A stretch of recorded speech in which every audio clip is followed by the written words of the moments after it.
Picture this. You're one of the richest men on earth, making over $70 million a day.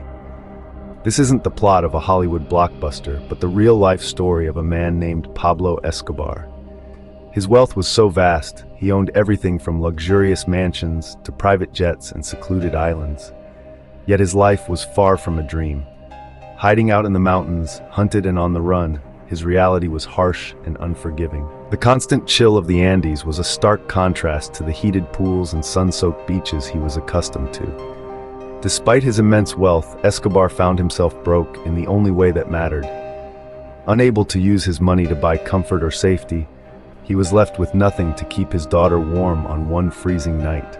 And yet, one freezing night, you find yourself in the mountains, broke in the only way that matters, with nothing to keep your daughter warm.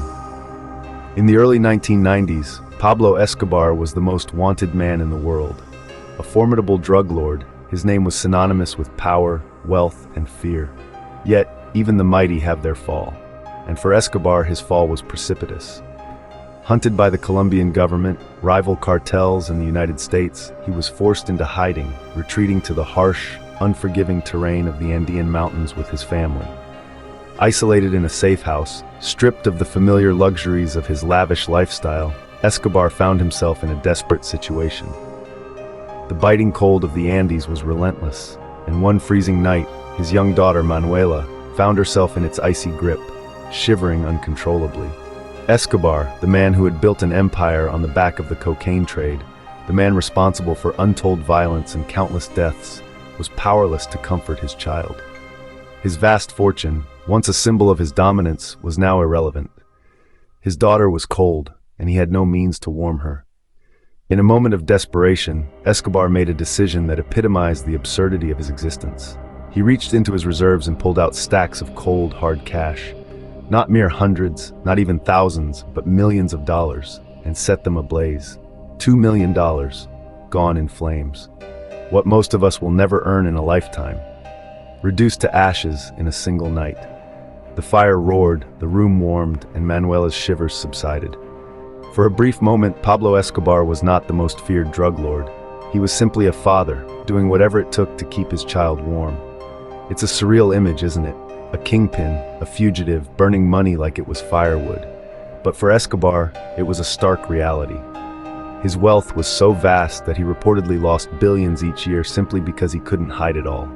This act, this night of flames, showcases the absurdity of Escobar's life. So much wealth, so much power, and yet when it mattered most, all that mattered was survival. $2 million, gone in flames. What most of us will never earn in a lifetime, reduced to ashes in a single night. This story reveals something deeper. To most of us, money is life-changing, but for Escobar, it was disposable. It was just a tool, a means to an end, not the end itself. He lived in a world where money had lost its traditional value. It wasn't something to be saved or invested. It was something to be used, to be spent, to be burned if necessary. The irony of his wealth was staggering.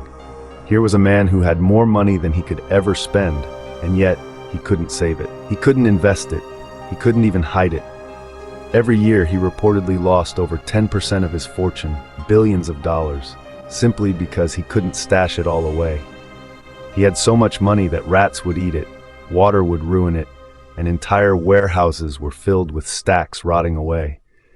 When you have that much, money becomes just paper. It loses its meaning. It's no longer a symbol of wealth or status. It becomes disposable, something you can afford to burn to keep your daughter warm on a cold night. But in the grand scheme of things, what did all that wealth bring him? Yes, it gave him power, influence, a life of luxury. But it also brought him enemies, made him a target. It forced him into hiding, into a life on the run. And in the end, when he was hiding in the mountains, cut off from the world, what mattered the most?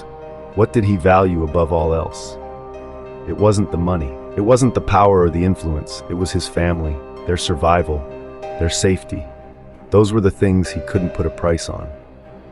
This story serves as a stark reminder of the true value of things. It reminds us that at the end of the day, money is just paper. It's the intangible things, love, family, survival. Those are the things that are truly priceless. In the end, money was just paper. Family, survival, those were priceless.